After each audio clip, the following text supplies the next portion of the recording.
sekalian, selamat siang. Hari ini kita akan melanjutkan training mengenai cara pengajuan klaim yang akan dibawakan materinya oleh Mbak Tasya. Mungkin untuk mempersingkat waktu, halo, kedengaran tidak? Ya, mohon maaf Pak, baru join ini dari Sumbawa Barat. Ya, siap. Ya, mungkin bisa dilanjutkan saja. Untuk tata cara klaim ini akan dibawakan oleh Mbak Tasya. Mungkin bisa saya serahkan waktu dan tempat untuk Mbak Tasya. Silakan. Oke, selamat siang teman-teman sub-agent. Perkenalkan, nama saya Tasya. Saya ada di divisi klaim, jadi yang berkaitan tentang pengajuan klaim, proses klaim, itu ada di saya. Jadi nanti 30 menit ke depan mungkin tolong disimak dengan baik apa yang saya presentasikan. Jika nanti ada yang ingin ditanyakan, dicatat aja terlebih dahulu. Nanti pada saat selesai saya mempresentasikan, nanti kita buka sesi pertanyaan untuk teman-teman sub-agent. Tuh. Sorry, ini suara saya terdengar atau putus-putus? Ya. Ya, bisa terdengar, Mbak. Terdengar ya, oke baik. Saya izin untuk share screen ya. Ya, silakan Mbak.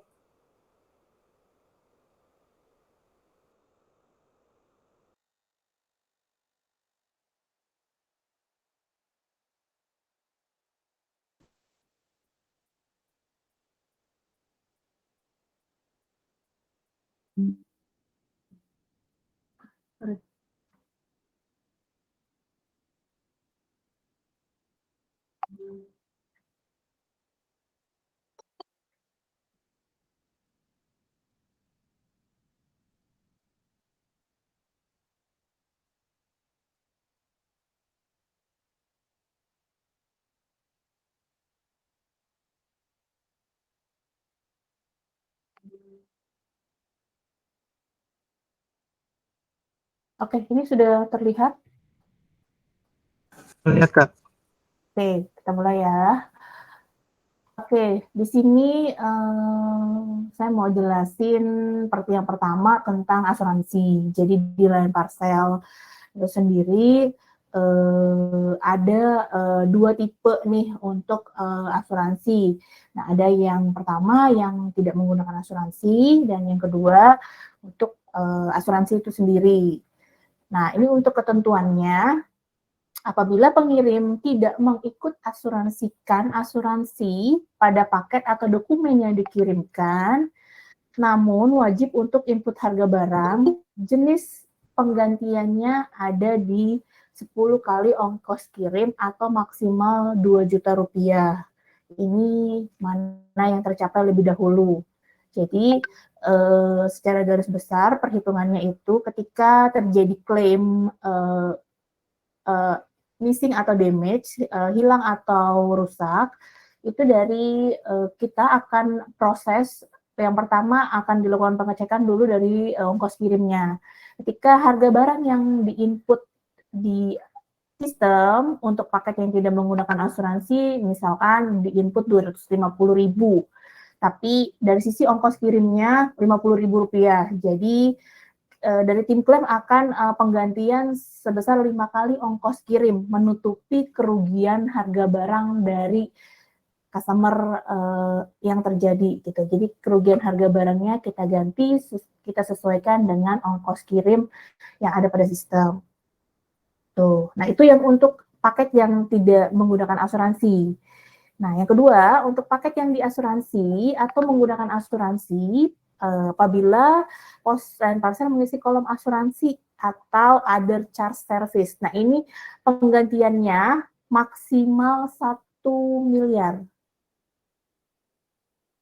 Untuk harga barang maksimal penggantiannya 1 miliar dari pihak asuransi untuk kehilangan atau kerusakan apabila paket diasuransikan.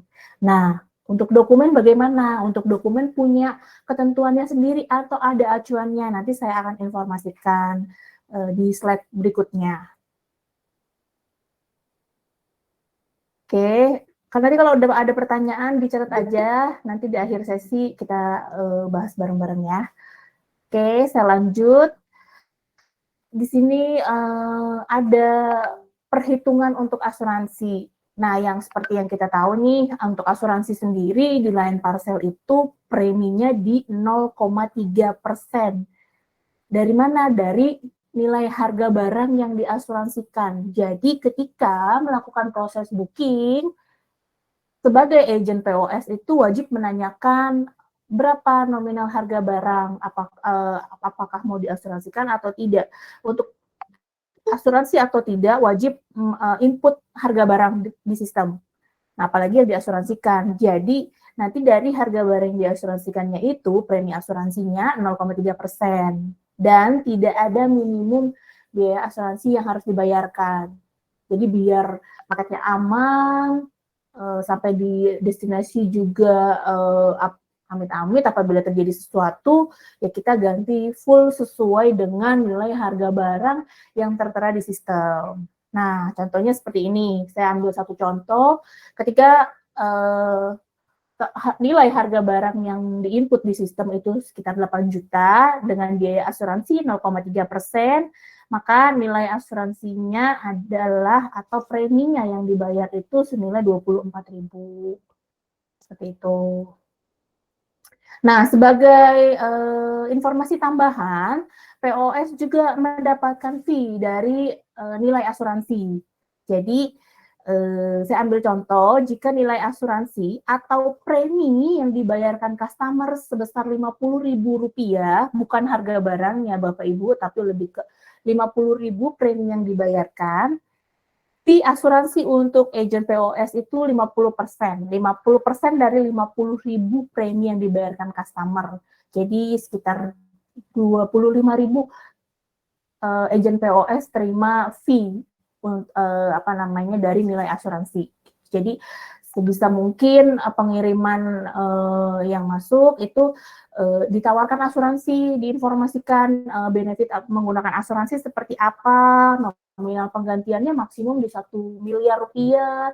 Jadi aman dari sisi pengirimannya, dari sisi apabila terjadi sesuatu amit-amit itu pasti ditanggung 100% kembali untuk sesuai dengan harga barangnya. Jadi itu wajib diinformasikan ke customer pada saat proses pengiriman di awal di agen POS seperti itu. Oke, kita lanjut. Nah, ini ada beberapa poin untuk yang DG ya, pos sebagai agen pos tuh wajib juga memberikan edukasi asuransi, apalagi khususnya untuk barang-barang yang DG atau barang-barang elektronik yang rentan sekali mengalami kerusakan. Terus minta tolong diperhatikan juga untuk standar packagingnya. Kalau misalkan memang mau menggunakan asuransi, mohon diperhatikan apabila standar packagingnya belum sesuai dengan standar packaging yang berlaku di lain parcel, tolong diedukasi customer-nya agar lebih aware lagi sama packaging paketnya. Nah, ini untuk poin yang kedua itu tadi yang sudah saya jelaskan juga harus ada invoice atau nota harga barang pada saat customer ingin diasuransikan paketnya. Jadi dasar nanti kita melakukan dari asuransi approve klaimnya itu berdasarkan bukti-bukti juga termasuk invoice. Tuh. Dan ini juga ada di tampilan pada saat poin yang ketiga, ini juga ada tampilan di sistem kita ketika harga barang 1 juta itu wajib diasuransikan. Itu minta mohon diperhatikan agar diinformasikan ke customer. Kalau nominal harga barang di bawah 1 juta boleh atau tidak? Boleh, boleh banget. Harga barang 100.000 pun kalau memang mau aman, mau dilihat dari ongkos kirimnya itu murah, dan 10 kalinya tidak seberapa dengan 100.000 misalkan. Nah, itu silahkan Bapak Ibu informasikan untuk diasuransikan pengirimannya seperti itu. Oke, kita lanjut. Di Di sini yang tadi saya informasikan kalau barang, bentuknya fisiknya barang itu tadi maksimal nilai pertanggungannya itu di 1 miliar, tapi untuk dokumen berharga di sini ada rinciannya, ada acuannya dari 1 sampai 24, nanti bisa dicek, mungkin nanti saya bisa dibantu sama Wahyu untuk nge-share PPT-nya.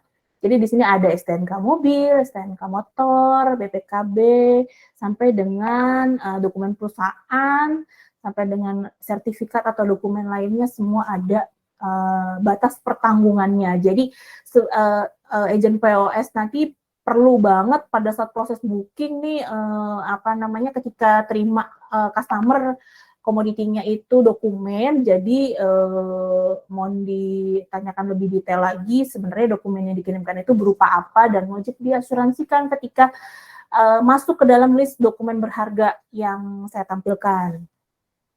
Tuh, jadi sesuai ini aja ketika customer menginformasikan dokumen berharganya berupa STNK mobil, oke.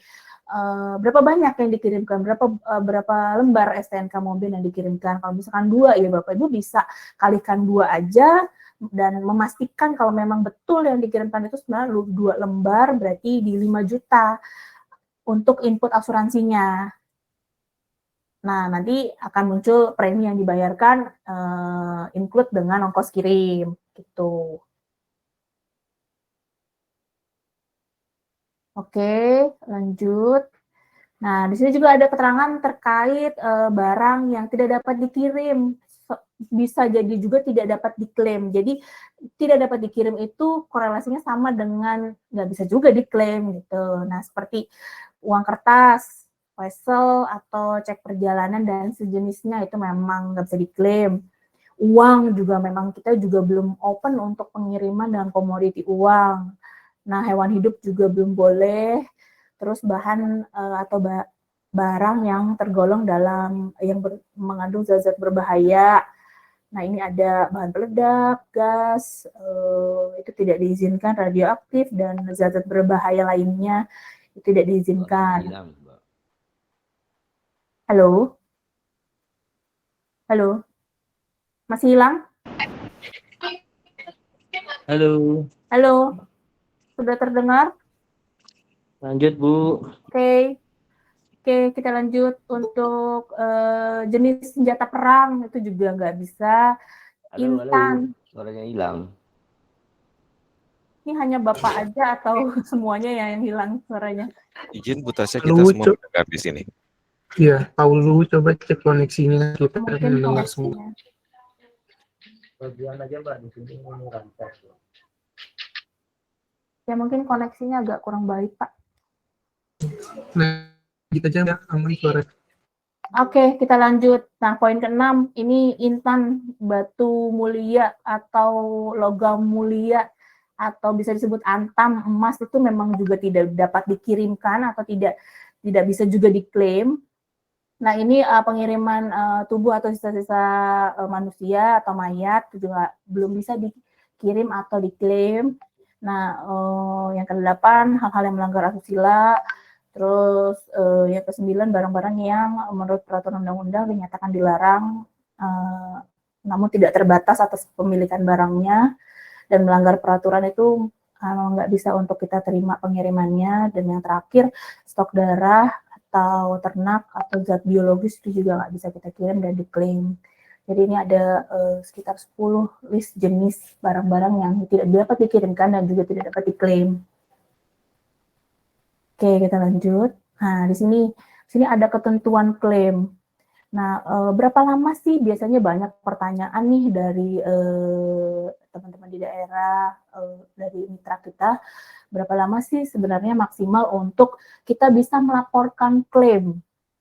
Nah, di sini saya pertegas untuk klaim itu dilihat dulu dari status terakhirnya.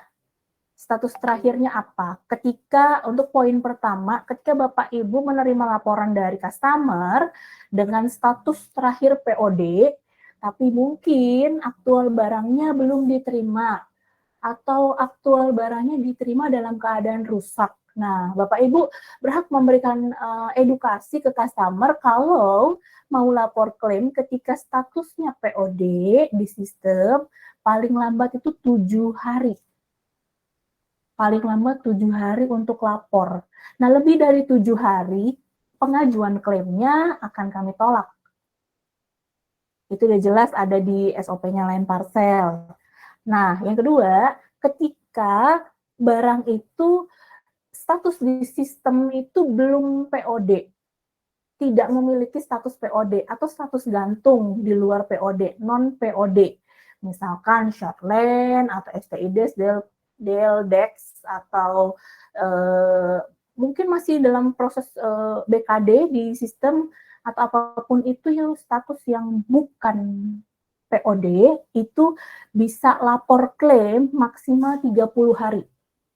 Yang non POD ya, mohon diperhatikan status terakhirnya ketika bukan POD bisa lapor klaim maksimal 30 hari. Ketika lewat dari 30 hari bagaimana? Sama. Tesnya akan kami tolak juga. Pengajuan klaimnya akan kami tolak. Oke, kalau untuk yang 30 hari ini terhitung dari tanggal BKD ya, Bapak Ibu. Jadi bukan terhitung dari status terakhirnya yang bukan POD, 30 harinya tidak, kita cek dari tanggal BKD-nya. Kalau tanggal BKD-nya masih kurang dari 30 hari, status di sistemnya gantung, silahkan buru-buru melaporkan klaim. Dan kita akan terima proses pelaporan klaimnya, dan kita akan proses lebih lanjut klaimnya. Seperti itu. Oke, kita lanjut.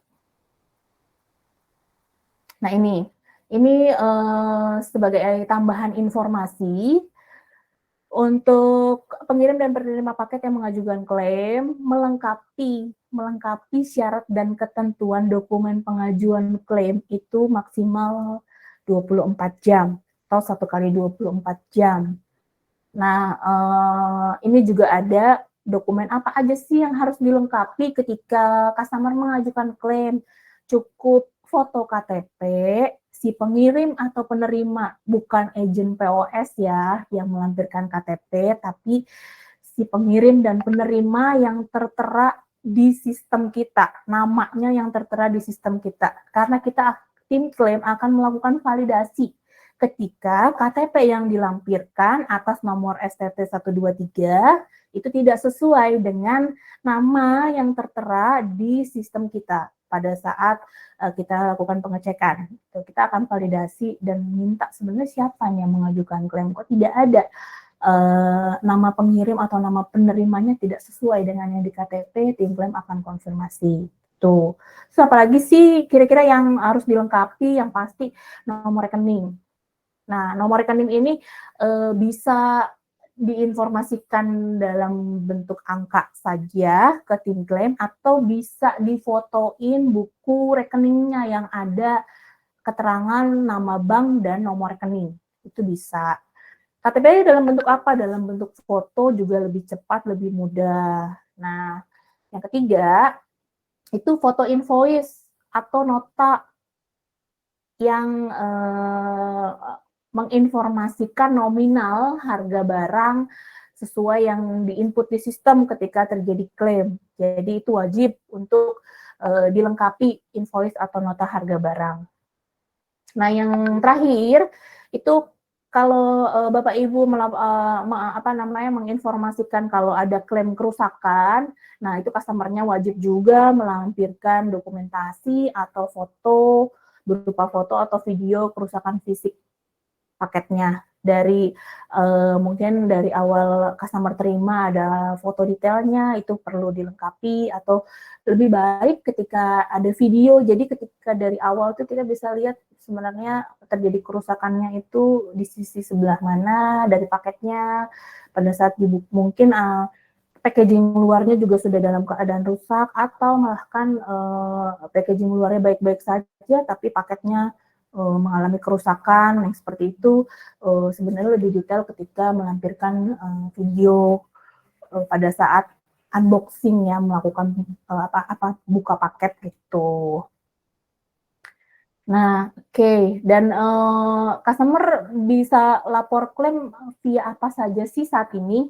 Saat ini Bapak Ibu bisa menginformasikan ke customer untuk informasikan pelaporan klaimnya itu via website Layan Parcel yang sudah saya cantumkan di sini, layanparcel.com/claim.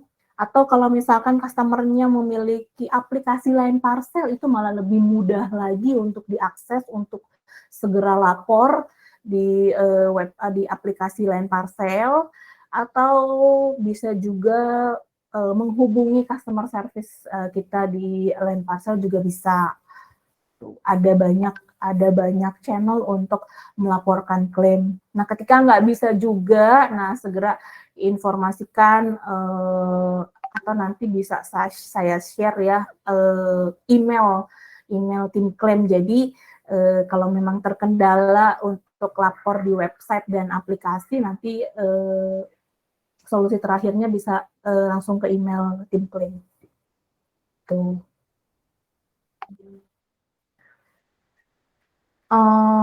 Oke, ini sedikit aja sih informasi terkait perhitungan klaim ProRed.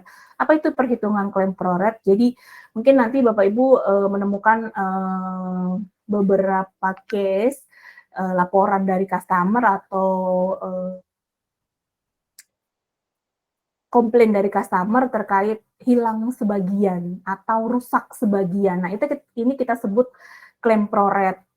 Jadi kita kalau dengar kata-kata hilang sebagian tapi posisinya diterima, tapi isinya kurang biasanya, atau rusak sebagian biasanya paket yang dikirim lebih dari 1 pieces, ada beberapa pieces tapi yang rusak hanya ada 1, tidak semua pieces yang rusak. Nah, itu kita sebutnya di tim klaim pembayarannya atau ganti ruginya akan kita proses dengan cara ProRed.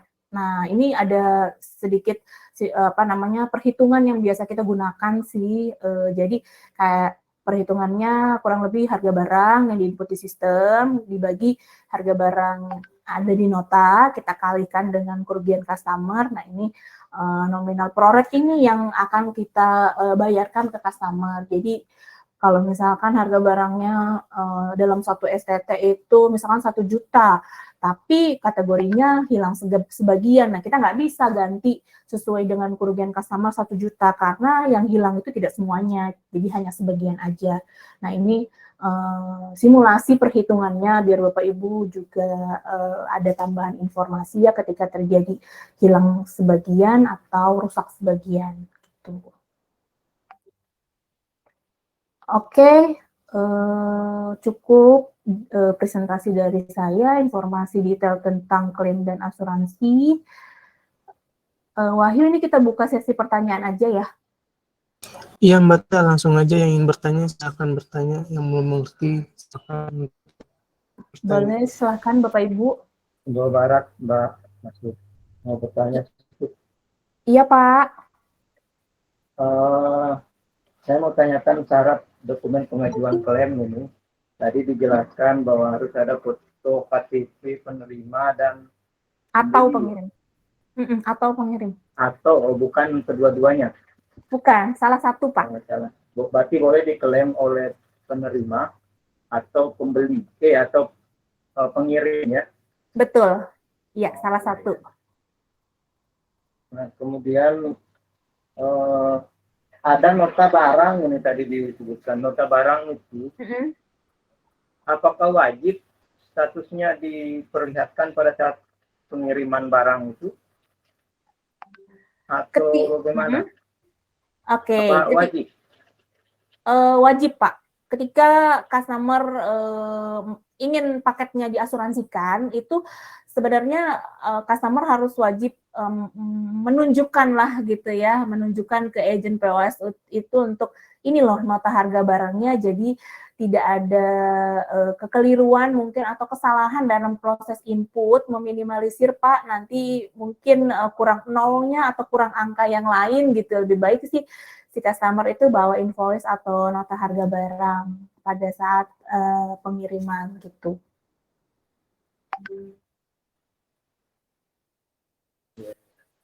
Kemudian yang terakhir nih ya, kalau misalnya barang itu barang itu kayak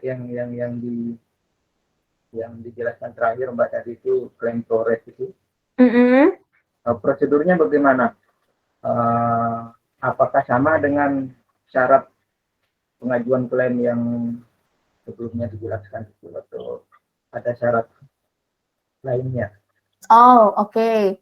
Sebenarnya sama aja, Pak. Ketika itu hilang sebagian atau rusak sebagian, itu untuk kelengkapan dokumennya sama aja. Tapi untuk yang hilang sebagian, kita juga perlu ada bukti atau dokumentasi, foto atau video gitu loh pada saat customer terima which dalam paketnya itu berkurang atau rusak gitu. Tambahannya sih dokumentasi aja sih Pak. Kalau yang pelaporan klaim kehilangan ya Pak. Ya, kalau produk retail ini, kalau produk marketplace, iya. Apakah pengajuan klaimnya itu bisa dibantu oleh pihak pos, agen atau konsul gitu untuk prosesnya? Oke.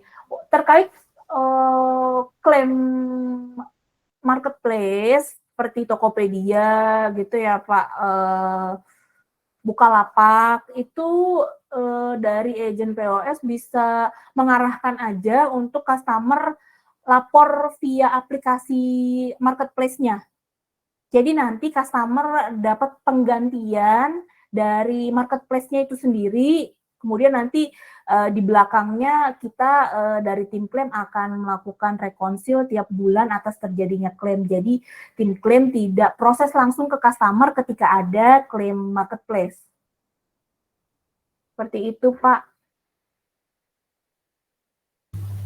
Langsung ke marketplace-nya, Mbak ya, begitu? Betul, iya. Customer lapor saja di aplikasi marketplace-nya. Itu pasti ada ajukan klaim.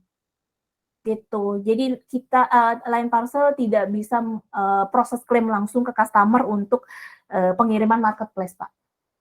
Berarti Anda bisa langsung ke website PS gitu, Anda bisa Mbak ya? Nggak bisa, khusus untuk marketplace saja ya Pak. Oh ya, siap. Oke. Ada lagi mungkin Pak yang mau ditanyakan?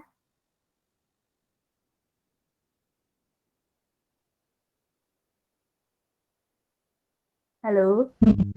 Iya, Baik untuk yang lain. Oke, next-nya. saya bisa Mbak dari Line Parcel Pinrang. Iya, bisa dibantu Pak.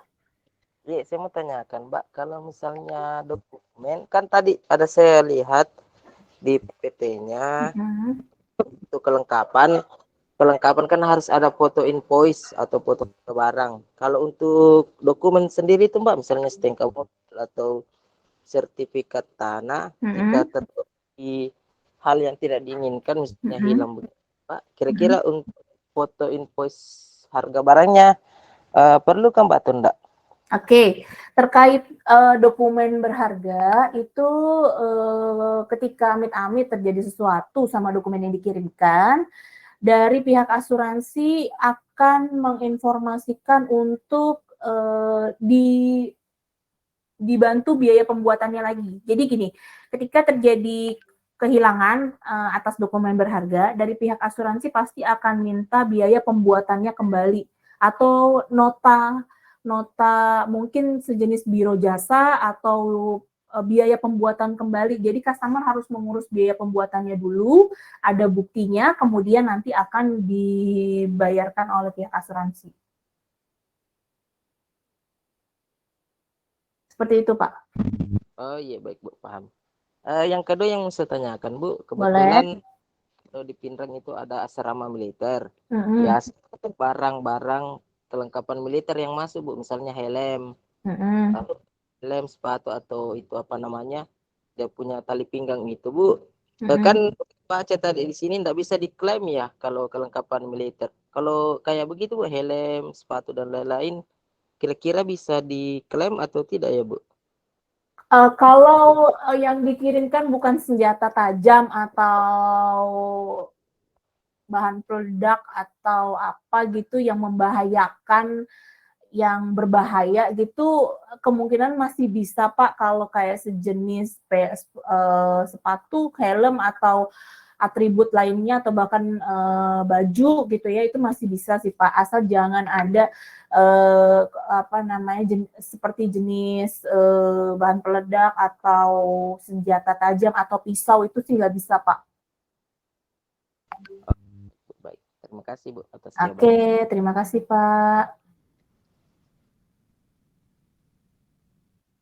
Oke, ada yang lain? Tambahan Mbak, Iya. kalau paket Interpack gimana itu ceritanya nanti klaim? Oh, sama aja Pak. Bisa diinformasikan sama aja seperti pengiriman domestik.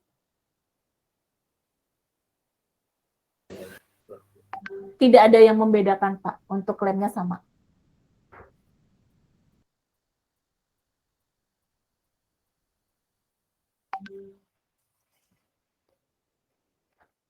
Halo, Bapak. Baik, lanjut. Saya itu di chat ada yang bertanya untuk namanya paket telat sehari ongkir diganti itu gimana prosesnya ya Bu? Sorry, gimana Wahyu? Ya Oh, itu di untuk paket kolom chat. telat 1 hari. Oke. Ini berarti kategorinya itu klaim MBG, money back guarantee itu bisa untuk prosesnya kita akan proses seperti biasa, customer bisa lapor via aplikasi, website atau email atau bisa juga menghubungi customer service kita untuk lapor klaimnya dan prosesnya seperti biasa, nggak ada perubahan. Tapi untuk nominal karena kita ada program pasti, jadi maksimal yang kita berikan itu Rp500.000. Itu yang diganti ongkos kirimnya ya Bapak Ibu, bukan harga barangnya. Sudah cukup jelas?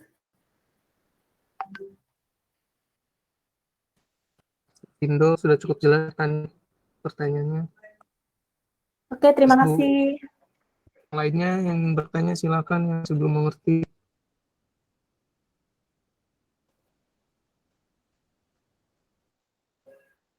Dapat semua. Bisa Ada tanyakan yang lagi, bingung. ada lagi Bapak Ibu.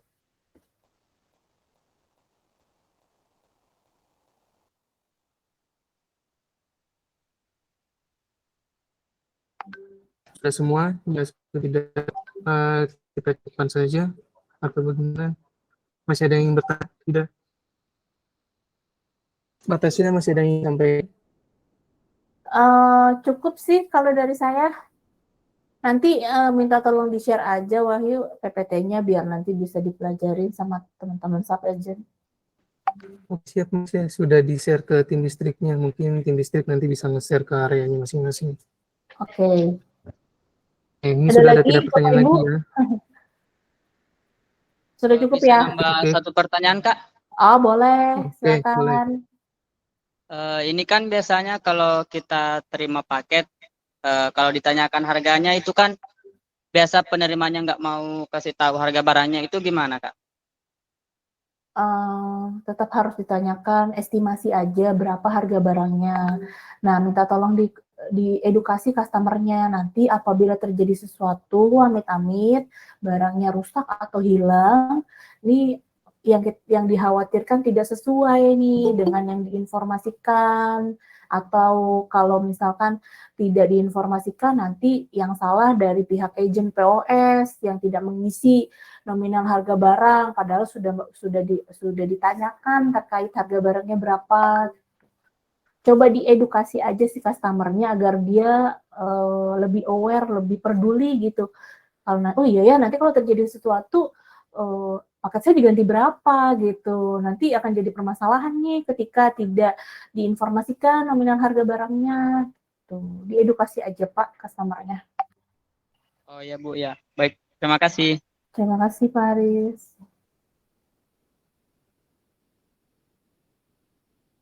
Ada lagi Bapak Ibu?